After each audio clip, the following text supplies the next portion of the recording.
sweet child. You seem rather lost. Are you lost? It's okay. I can help you. You're perfectly safe. You're perfectly safe here with me. Don't worry about a thing. You might even just be dreaming. Are you dreaming? You might very well be. Just close your eyes and breathe. See, my child, it's all right. You can breathe here. There's magic here. Plenty of it. I myself am rather magical, rather spiritual. I harness a lot of energy and a lot of power. I am old, yet I am young. I am something new, something foreign, but something also known. Something many have told stories of, dreamed of, envisioned in their nightmares and their fears, but also in their wildest fantasies. You may know me as the Ancient One, and that is okay to call me. Don't let my form frighten you. This is the one I'm most fond of. I quite like my friends, the Ursinus Orca. They are true believers of the deep. Such strong spiritual power not to be meddled with. Such strong social and family bonds beyond that of even you human creatures.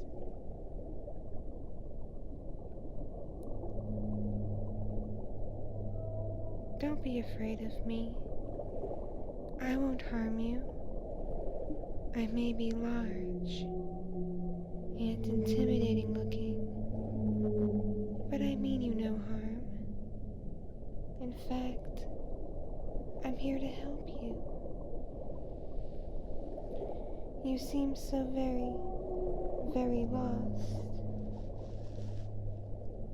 and so very, very tired, and anxious, and worried. I'm good for that. I'm good for helping with that. Right now you are trapped in a magic bubble under the deep, deep, deep blue sea. Look around you. Tell me what you see. Yes, you see other bubbles. You see me. Do you see the whales in the distance? What about the dolphins swimming overhead? We're too deep to hear them, though their sound travels quite far and quite fast. It's very high-pitched.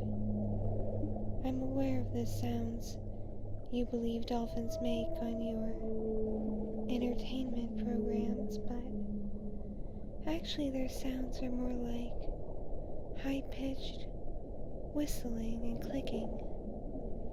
That's how they talk to one another and locate their prey. Very interesting, is it not? My dear friends, the orca, they have similar calls. They also whistle and click and use echolocation, but they sing too. And each group, each community has their own unique language and their own society.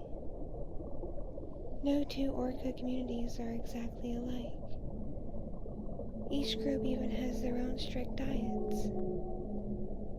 An orca community in the North Pacific won't have the same culture as an orca community in the North Atlantic or down by the South Pole.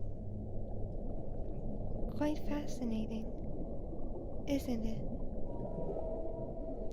And of course there are many, many, many whales, all humming, all singing.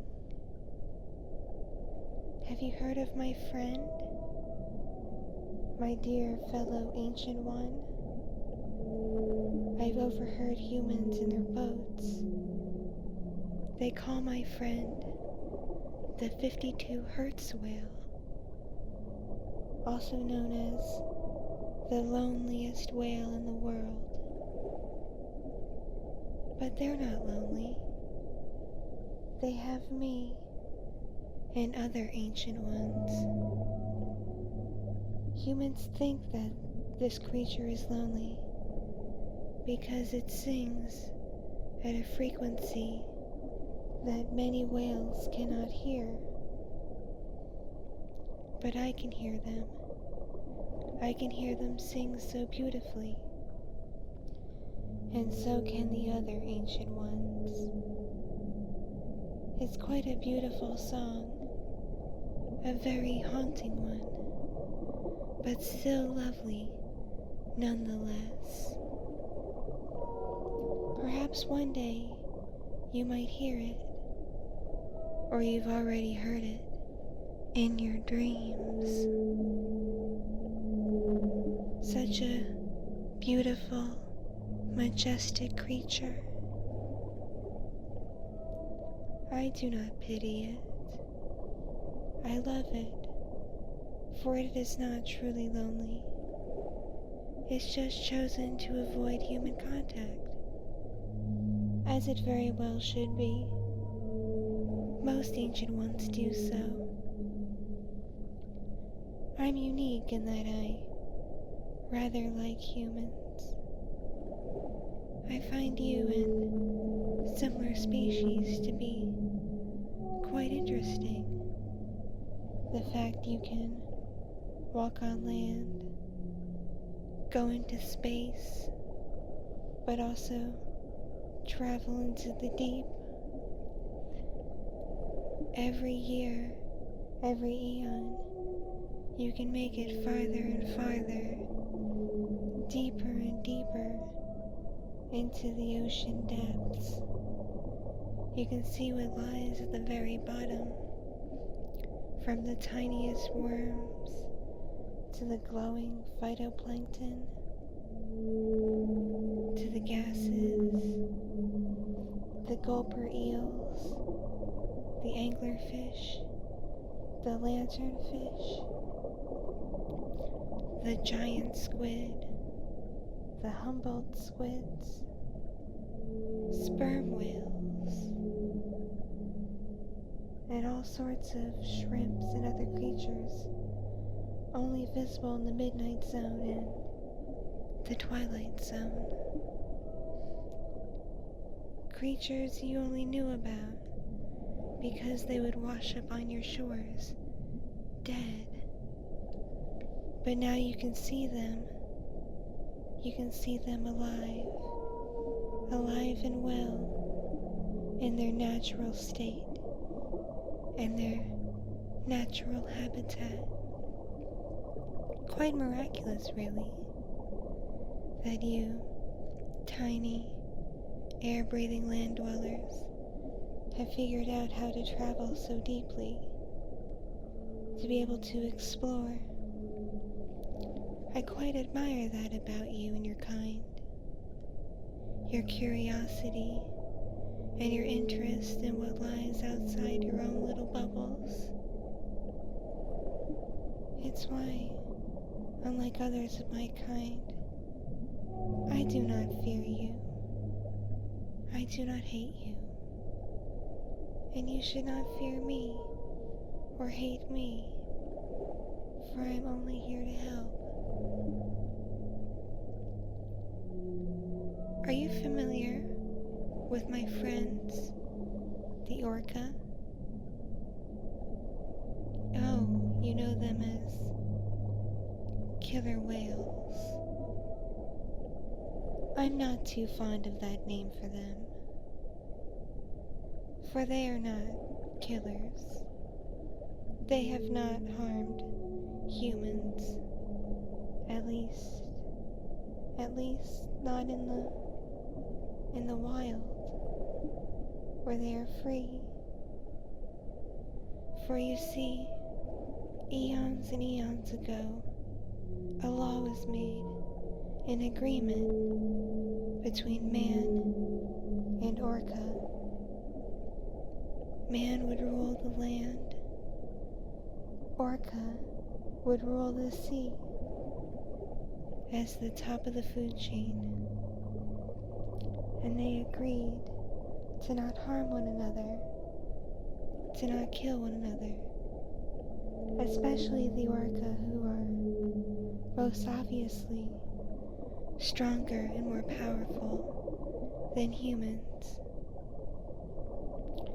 A law was made that in the wild, orca shall not harm a human, at least not intentionally. Of course, accidents can happen, but nothing malicious. Then, not long ago, the cullings happened. Across the oceans, my friends, the orca, were ripped from the sea, babies and youngsters, taken from their families, never to be seen again. They cried out for their mothers, for their sisters, brothers, aunts, uncles, grandparents, families all crying out for each other. Such a sad, heartbreaking sound. But no matter how hard the elders tried, they couldn't get their youngsters back, for the youngsters were pulled onto boats and sailed far, far away. And I heard that they were put in enclosures on land, tiny pools for humans to look at them, and some even do shows. I find that sad, because that's not what an orca is. It is a mere fabrication of an orca. You may not agree with me. You may delight in such exhibitions. But in my time on this world, in this universe, which has been a very, very long time, I have seen the orca as they should be, and as they are, and where they are most happy, and where they are most free. And that is here, in the deep, where they belong, where they can be with their friends and families, where mothers can be with their babies. Because on land, babies are taken from their mothers and sent all over the world. That doesn't happen down here in the deep. The youngsters stay with their families their entire lives. Mothers help their daughters raise their own babies. Families with mothers, grandmothers, and great-grandmothers all live together in their pods. And the males, the sons, except to mate, they stay near their mother until the day either he or she passes on to the next realm. Males in general stay near their families, even if their mother passes. They'll stay with another female in their family group, a sister, or an aunt, or a grandmother. Like I said, they have such tight, close, deep family bonds, ones that shouldn't be broken. It's something I admire so much about them, and why I've chosen the form of a giant orca to represent myself as an ancient one. Anyway, enough about me. Let me try to help you, because I want you to fall asleep in this bubble. For when you wake up, it will all just seem like a nice, pleasant dream. So let's focus on some deep breathing. In through the nose, out through the mouth. In through the nose, out through the mouth. In through the nose, out through the mouth. In through the nose, out through the mouth. In through the nose, out through the mouth. Keep breathing nice and slow, nice and deep. You can do it. You can help yourself relax.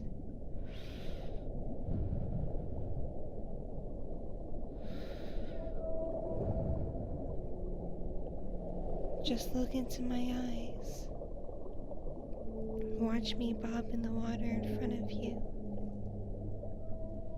Focus on me and the bubbles coming out of my blowhole as you breathe.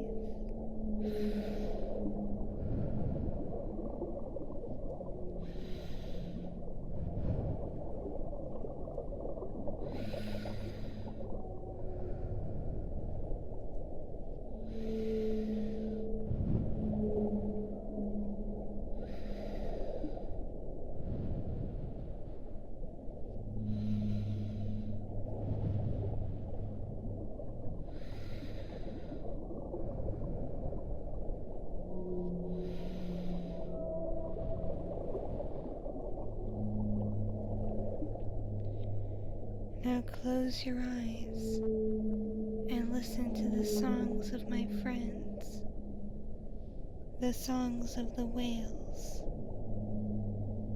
As you settle, as you relax, as you slowly drift off and fall asleep in your bubble. For you will dream of me. You will dream of the sea, and you will wake up nice and rested, relaxed and refreshed, fully rejuvenated, For the sea has healing powers, healing magic, such as that. Until next time, my child, I do hope to see you again.